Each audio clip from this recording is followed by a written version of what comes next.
Hey y'all, it's Renee and I garden in Zone 9B Panhandle, Florida region, and welcome back to my garden.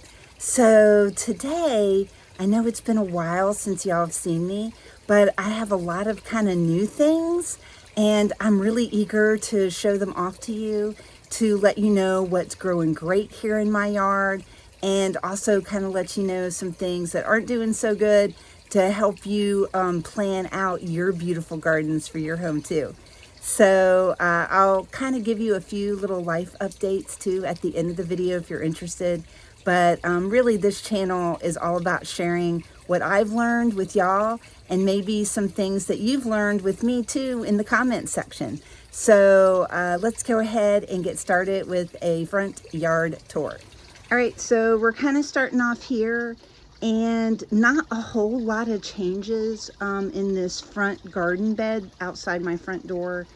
I do have the potted bamboo that used to be over by our dryer vent, but it just wasn't getting enough water and it wasn't super happy there. So I moved it here.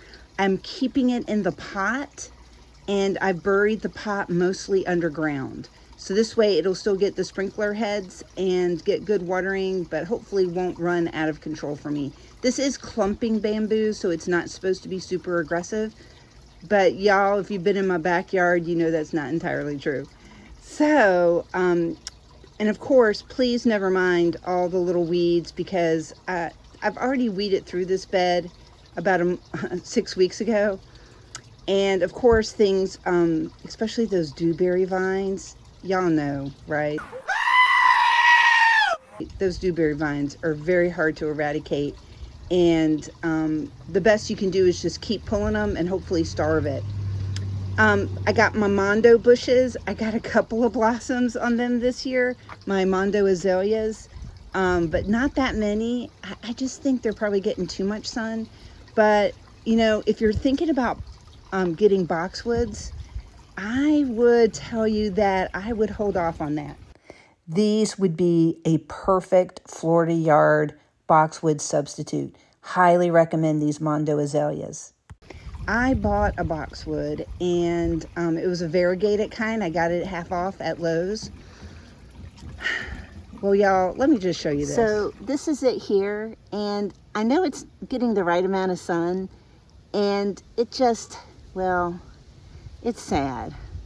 It's got beautiful variegation. I wanted to try one, but dude, it gets like really bad aphid stuff going on, and it's just not happy in a part sun, kind of sun until about 1 or 2, so it avoids that really hot afternoon sun.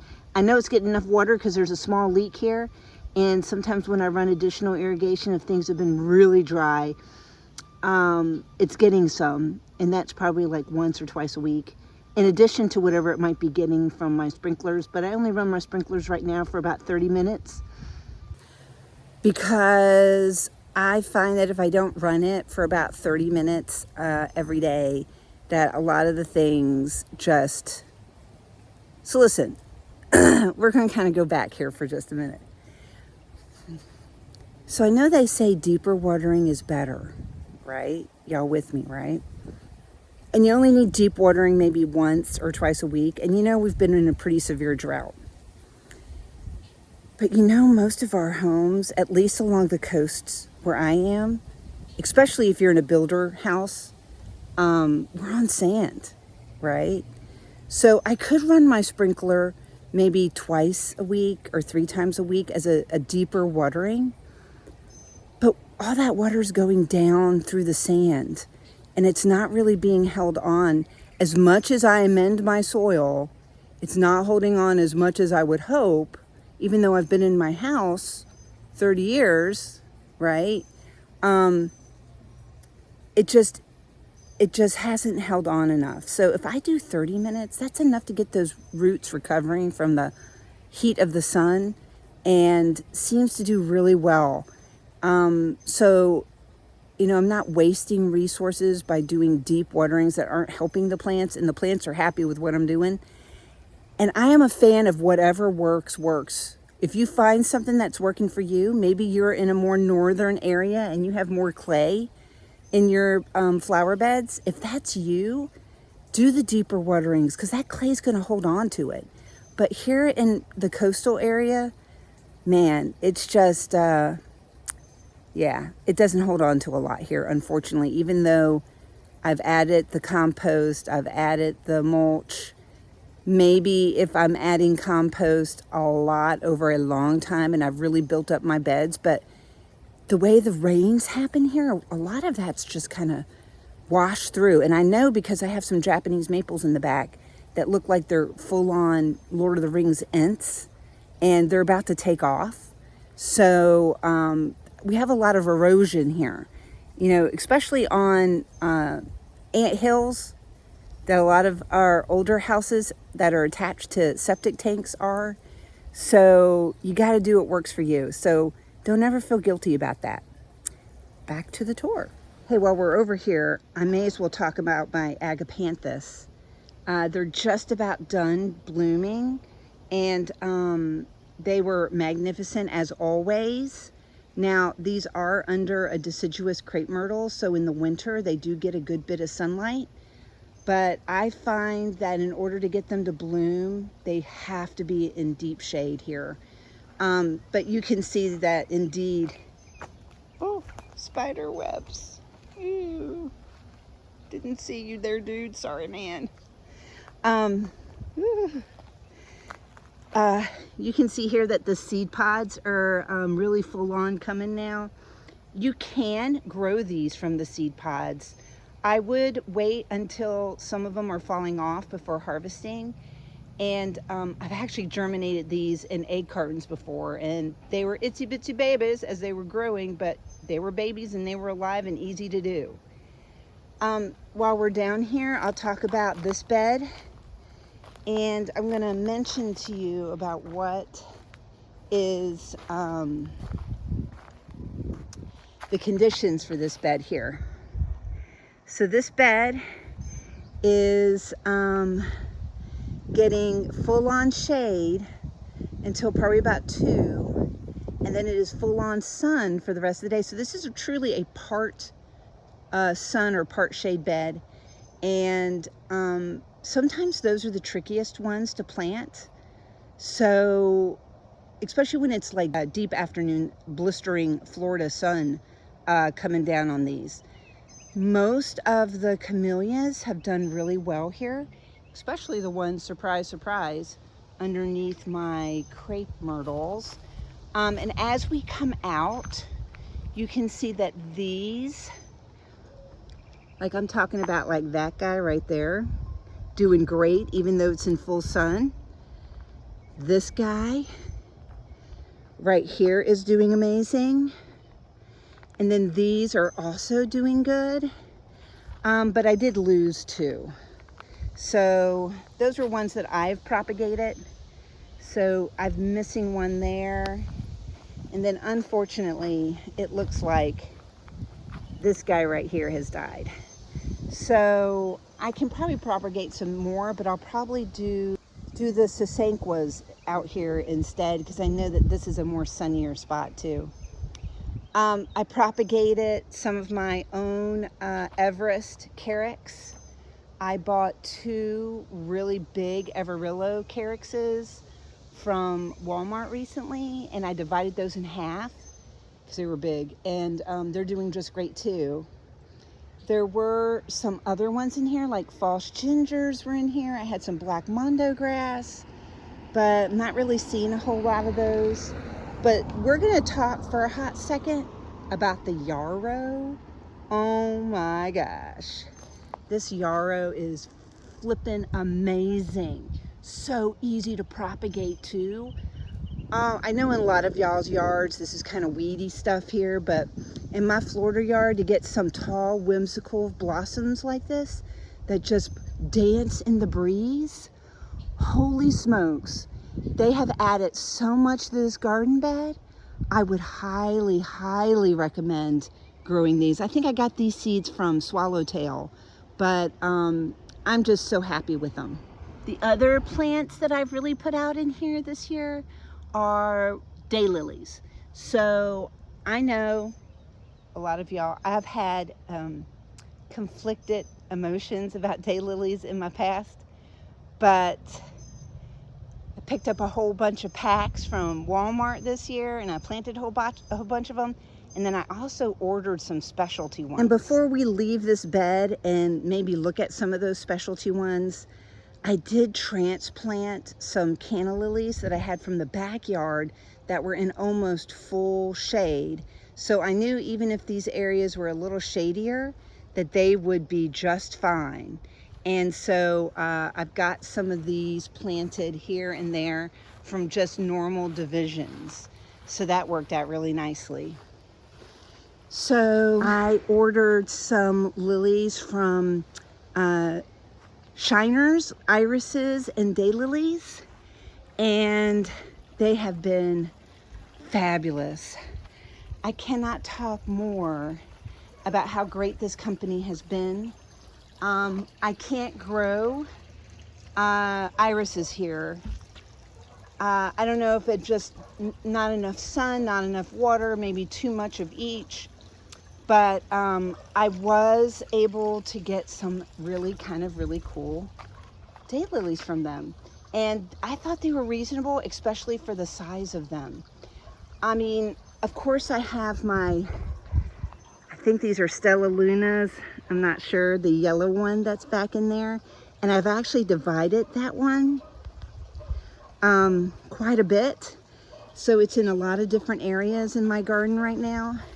And it just loves it here. I could just put this anywhere, even along the driveway, radiating heat from a car in the Florida sun, and it does just fine.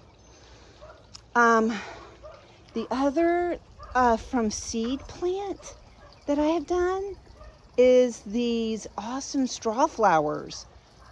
Oh, you know, I'm calling my sidewalk area my hell strip because it's really difficult for me to have found something that really loves it. And even though these are probably going to be annuals for me, they have just done spectacular. Now, I've probably had these blooming for almost 2 months. And these were super easy to grow from seed. And when it rains, they close up. And when the sun comes out again, they are blooming their little heads off. I don't deadhead them. I've just let them do whatever they want it, and it's just been amazing. Moving on to the thugs in the room. Listen, I love dahlias. I really do. Dahlias hate any kind of shade here, though, I have discovered. Any dahlias that would get part shade don't come back for me from the winter. However, if you plant them in our straight sand practically, and they get a lot of full sun, they come back and they come back, and they are monstrous, even more than they were the season before. And you know, not my favorite color dahlia, but you know what I have learned? This is what I have learned. What are some of my favorite plants? Plants that love it here in Florida. Plants that love my yard. Plants that don't die on me. I love zone pushing, but I want sometimes things to just grow and not be like a huge, heavy brain. Is this going to work? What do I need to do to make this work? Sometimes just going with easy is the best. I love salvia. I have some pineapple salvia in the backyard that's doing amazing. And then I love amistad. I love that one. Such that deep purple. Did not come back this year for me. I overwintered one. Thank God I did. And it is growing, but I think this is cathedral bells. I want to show you this. I'm telling you, these love the yard. They come back every year for me, and they come back bigger and bigger. That is easily a 3 to 4 foot spread there on that one. And it's probably 4 foot tall with the flower spikes. And I had planted one other one here, and it is so happy too. I am thrilled with that. Some of my David Austin roses don't look so good, but Donahue is amazing. I don't know if you can see Donahue from over here, but it's this It's right here. It's super tall. It's probably about 6 feet tall, maybe 7 foot. And who knew that Charlene DeMonico would get probably 9 feet tall? But it sure did. It is crazy. The other monster over here is this elderberry. I would have loved to have had a black lace elderberry with the pink flowers, but apparently they don't do so well here. So when I saw this one pop up at Lowe's, it's a York. It was about 2 feet tall. I said, we're gonna try this. It probably grew to 4 feet tall over the first season. And now we're probably pushing easily 10 feet tall. But I'm not gonna complain. When it's done flowering, I may cut it back, but it smells amazing. If you are a super fan of heliotrope, you need to get one of these if you have a space big enough to provide it. I don't know how many berries I'm gonna get off of this York elderberry. I could buy a Nova and get more, but I think this is gonna be plenty for me if I get any. And if I don't, that's okay, because it smells amazing and it's been blooming for a while too. So totally love these. Let me show you up close. Look at that. Oh my gosh. That is beautiful. The smell is divine. If you have a friend who has one of these, ask them to propagate it for you. Because this is what else I have learned. I have learned that if you can propagate it here really easy in Florida, that is the #1 tell that it's going to love its life here. So that is what I'm going to say about that. So if you know that someone has propagated it from their yard, it's probably going to do great in yours too. All right, we're going to just pop over here to my front side garden, and I'm going to show you my white whale of pine trees, because I can't really grow pines very well here.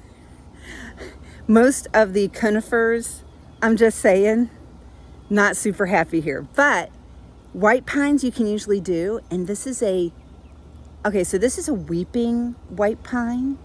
But for years I have staked it up so it would get a little bit of height to it. It is now 5 feet solid easy, and I've decided to just let it go now. So now there are slowly, some of them are beginning to drift downward. Love this. Look at this beauty. Oh, it was a Stony Brook. Yeah, Stony Brook. I had an Angel Falls one, but unfortunately the Angel Falls did not make it where I had it. And then I had a Niagara Falls, and the Niagara Falls got drowned out by roses, so it didn't make it. But it didn't matter, because I only placed the order for those so I could get this too, because sometimes nurseries have a minimum order, and this is the one I wanted. Oh, it is gorgeous. Love it, love it. So let's see, while I'm over here, the guara is doing fantastic. It seeds itself. It comes back every year for us. My Rose of Sharon is doing great here. I had to move my sugar tip one that used to be right here because I think it was just getting roasted. So I had to move it. Something else that loves our Florida yards. Oh my gosh, football mums. If you are a mum fan, they do great here, and they will seed themselves too. I got quite a few babies coming back here. Plants I thought were dead are coming back, so I cannot complain. They do bloom typically twice a year, so you get a spring and a fall. Some of my spring ones have not bloomed yet, but I see their buds are coming. Sometimes the only problem with them is that you do have to sometimes get a little brace for them and help support them. I got some off Temu, and they have done great for me, but I haven't put them all in there. But they are just so pretty. Look at that buttery yellow on that. Oh my gosh, it is so gorgeous. And then, oh no, I don't have any of my summer songs. So listen, I got a new Stokes Aster here. I think I have a picture. I'll have to post it for you. It is amazing. It is a deep purple rather than the light bluish lavender that you get from regular Stokes aster. I think it's called Summer Song. I think I got it from Good Garden Plants. They had it cheaper than anyone else, and it is just amazing. My big regret this year is I tried to start off zinnias inside my house, and I ordered some cupcake varieties and some other varieties. Nothing. So, or I got these two. Does that pink one look like a cupcake variety to you? No, it does not. They were Eden Brothers seeds, but that was the only one I could find that had cupcake variety. So not so good. This purple one actually came from Gurney's because I placed an order for some lilacs from Gurney's that we're going to talk about because they're new. I just wound up throwing all the seeds I had into this bed and into one other bed, and we'll see if the hot heat of summer will help germinate those and do well, because maybe they just don't like being started inside, which is a possibility. Gotta wait to do any pruning over here of my camellias and my interwoven blueberries because I'm waiting for the birds to finish eating them. So I don't know if you can see this, but way back up at the top here, you can see some of the blueberries are hanging down, but yeah, we gotta do that. And then coming through here,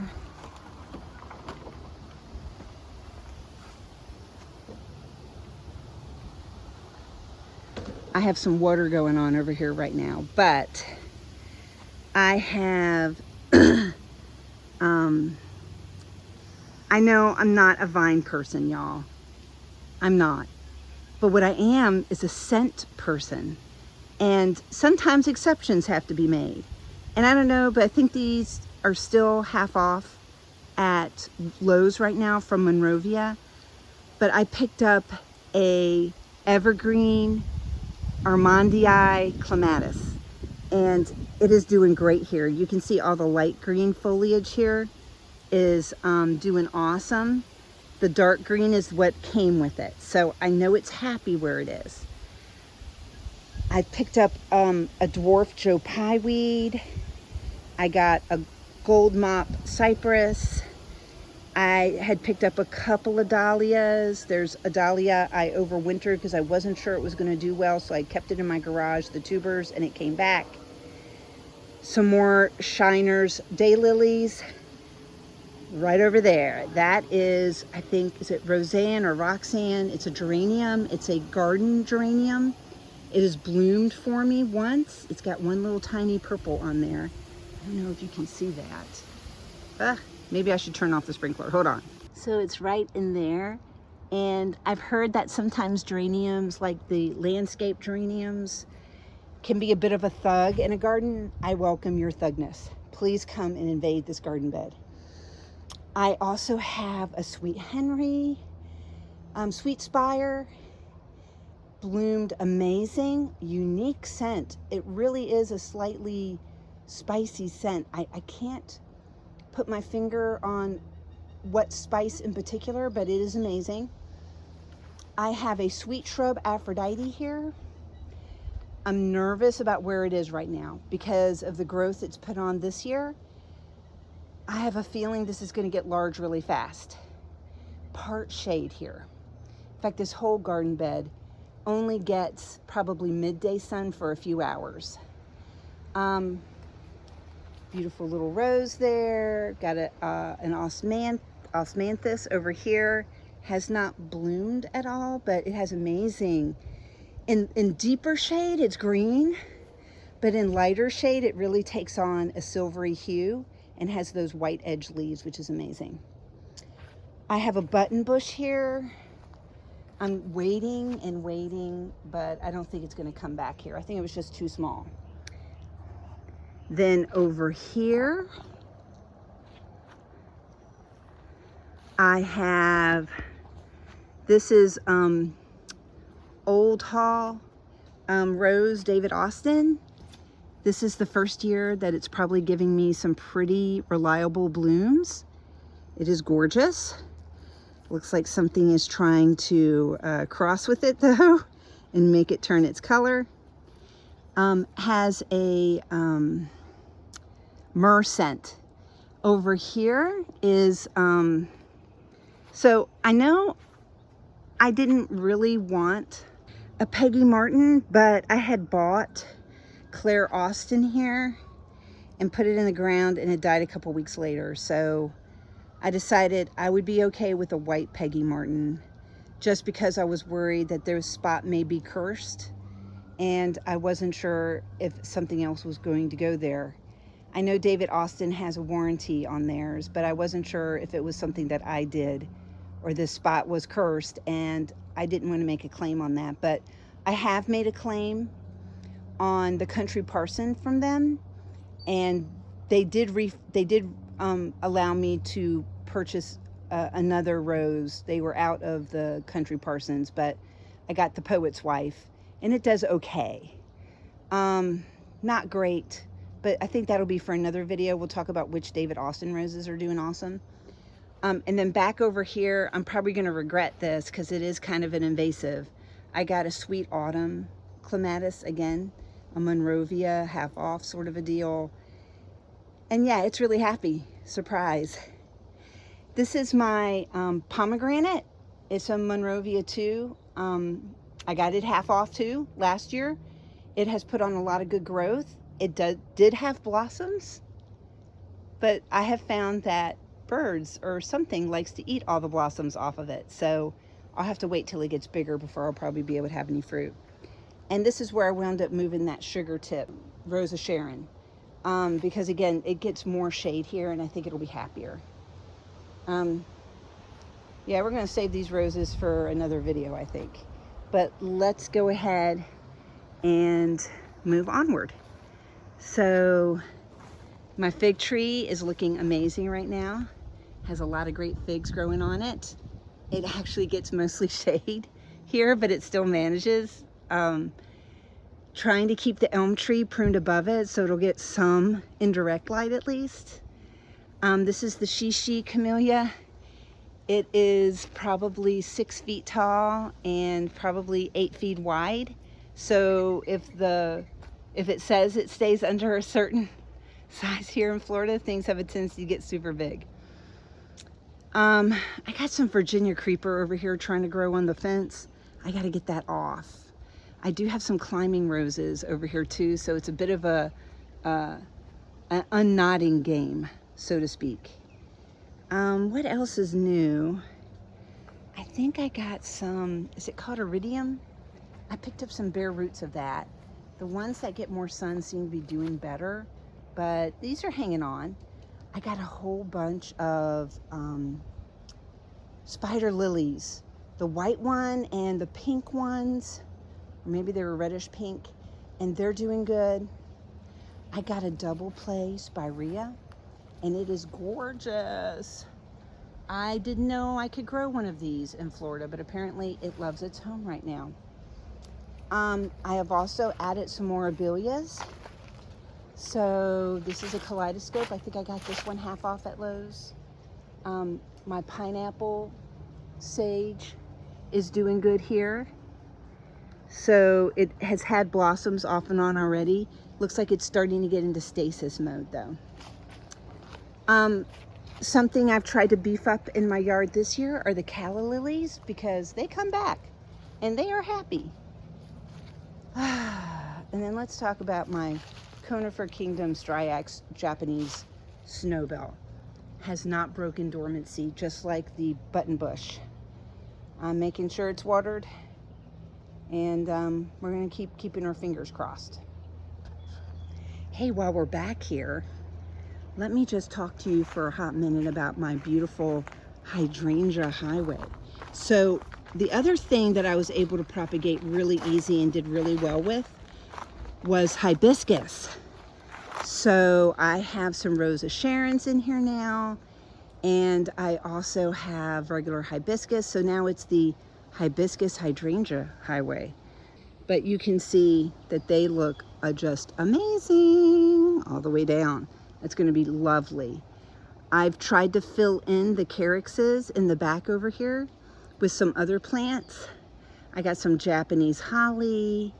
I got, what else do I have in here? Japanese ferns, I think. But yeah, they're doing really good. All right. The other thing that I've added new that I'm trying to beef up is my caladiums. A pretty standard Florida plant, but I don't know how they're going to do here in the Panhandle, if they're going to come back or not. But I've added some in here. I've added some hostas in here as a T-Rex hosta. And then back over here, I've added some additional caladiums. They're really pretty. This is my husband's favorite garden bed.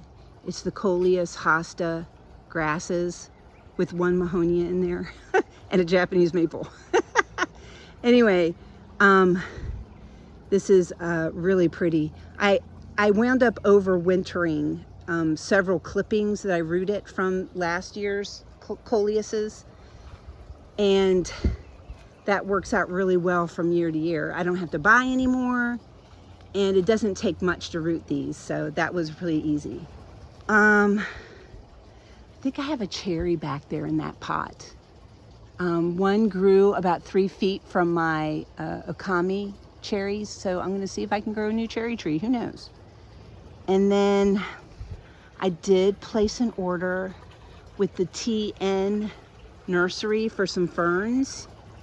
Mixed feelings about them, but the ferns all look pretty good, so I'm not going to complain. I ordered their 25 special pack, and they sent me 3 varieties. 2 varieties they sent me, 2/3 of my order were ones not adaptable to Florida, so we'll have to see how they do. But I'm not upset with the germination rate here. I have about 18 pots here, so I combined some of the ones that looked weaker or smaller with other ones. Germinating some princess bush here. We're looking really good on that germination rate. Or I should say my clippings have germinated nicely. I got one hydrangea that I'm trying to fill in a spot for.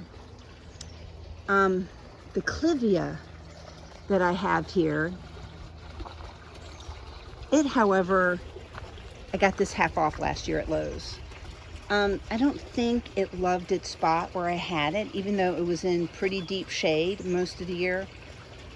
I don't know if it was not getting enough moisture or it was getting too much moisture, and I read online that the clivia love to be in pots. So I'm going to do a pot this year, and we'll see if it makes it through the winter, but that's where I am, and that's where I'm going to stick at. I have over here some heliotrope, because I just love heliotrope. I still have some of my jasmine that I tore out of a garden bed because I couldn't trust it anymore. It was too big of a bully. My daughter, who just came back from Washington State working there, brought me a 9-bark, which is not supposed to do well in Florida, but we're going to give it our best shot. The great peony experiment continues. I got some good leaves, but not a lot of great flowers. I put ice on it. It's had some sunlight, but I did up-pot them last year, so maybe they're too disturbed. Another big garden bed that got a big redo is this garden bed here. So in this garden bed, we've added a trellis to it. I have this Zephyrin D's going on here, growing along the side of the trellis, and they're doing well. I actually got those at Lowe's, but it's growing up nicely. I got some tiger lilies going on here. I have more of the regular Stokes asters doing great. Should be in every Florida's gardens yards, I'm just saying. More calla lilies, because they do great here. We've got a few roses, got some cat whiskers, lavender. Oh look, this one's got the blooms on it. I overwintered these two because they do not come back. I left one in the ground, but how amazing those are. Those are gorgeous. Love, love, love those. And then what else am I going to show you today? I will show you my big birthday present. So, can you see that beautiful thing there? Dicksonia antarctica. Oh my gosh. This thing is huge. And fortunately for me, I picked mine up when they first got them in, because let me tell you, they do not know how to water these babies. So this is a tree fern, and it can get quite tall. I don't know what I'm gonna do when it gets super tall, but I've moved it into a pot, a bigger pot than it came in for now. It was a Monrovia too, but I don't know how it's gonna do in the winter here, especially if we have a hard freeze. So I figured if I put it in a pot, I can bring it in the garage, I could bring it in my house. I don't know if I'm gonna bring it in the house, just to be honest with you. My house ain't that big, but it is just magnificent. But with these, you have to water them in the summertime, maybe even every day. You fertilize them approximately once per week, but it could be up to every other week. And you water them by the crown. So look, this is the crown going in deep here. I don't know if you can see it super well, but you water right inside of there, and you allow the water to run down the trunk, because all of its roots are right there. That's the roots. So that's what needs to stay wet. But yeah, love, love, love this guy. And then as we swing around here, I transplanted some other ferns I had because I determined that they were getting way too much sunlight. So I'm hoping this brings back, this is a Jurassic Gold one over here. Love this guy, but I haven't gotten any of the good color from him. So, you know, we're keeping our fingers crossed on that still. And then over here, I think this is my blue whale hosta. It has had probably about 7 leaves total, which is, it basically doubles every year I've had it. I've probably had it for 4 years. I picked up, and let me tell you, something is eating this rhododendron cray-cray. So this is Radiance from Monrovia again. It's supposed to be able to take southern yards. But this plant is probably half the size of what I got it. And you can see something adores this plant. And I understand that you can, as an animal, maybe get high off of it. So something is feeling really happy these days. Macho fern died all the way down in the winter, but looks like it's coming back nicely. I bought something here from Etsy. It's a Solomon seal, but it's a variegated Solomon seal. It came to me with blossoms and dried up leaves, and then it proceeded to die. But I have recently dug it up, and it does have roots growing. So we will hope next year it will come back, and hopefully it has gained enough energy to be able to do that. But yeah, got a lot of torpedo grass coming in here. This is the one garden bed I did not spray the Fusilier 2 on, and I'm regretting it. So now I've got to go through, cut it back, spray it, remulch it, and hope that that's going to be good enough for us.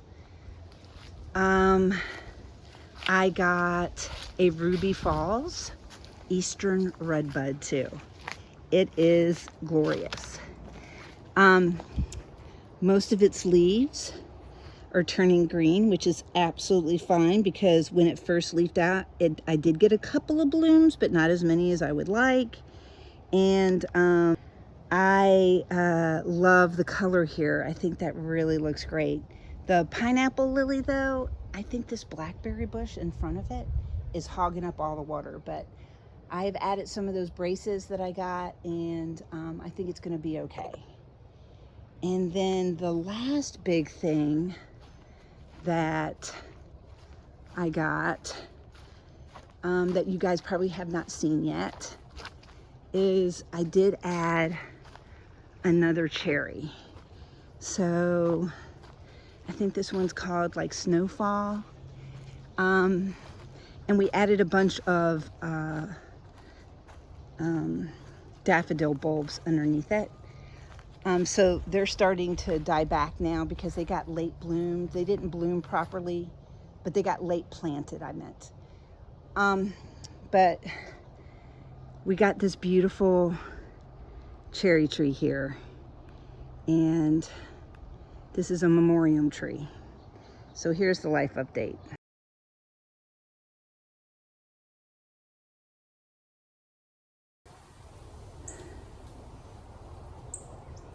So Shishi died.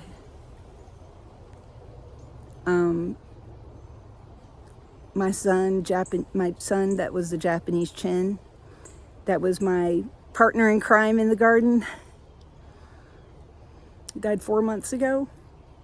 Still not over it.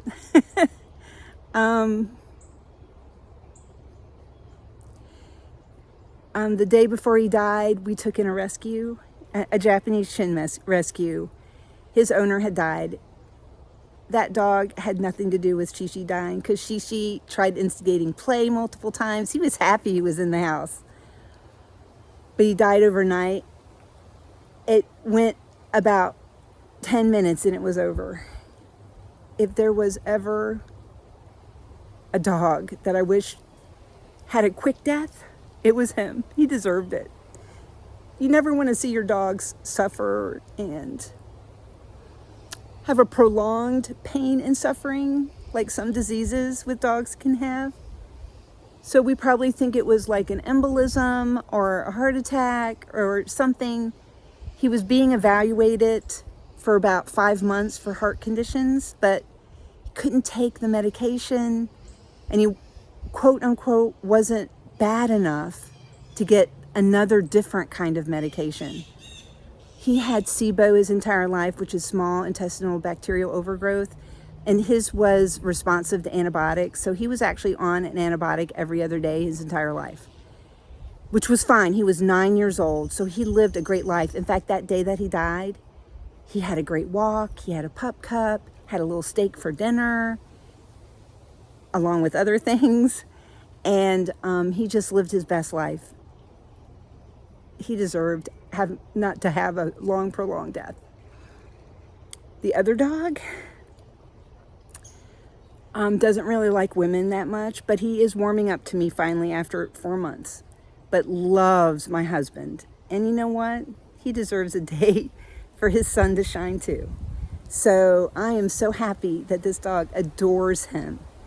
But he was not super happy in our house for probably 2 months, then slowly started coming around. So we're happy that he's here with us. May never get along with our other chin. That's okay. They can just be socially distanced. But maybe one day they'll play. So my words of advice is love your life today. Love everything in your life. Whether it's a plant, whether it's a pet, or whether it's someone, they could be gone tomorrow. So just appreciate every moment. That is my advice that probably everybody out there already knows. So I think that's going to wrap up this garden tour. I will tell you more about different plants that are doing well, maybe do a Japanese maple update, rose update. It's going to be a good summer. All right, take care, y'all. See you in the next one. Bye.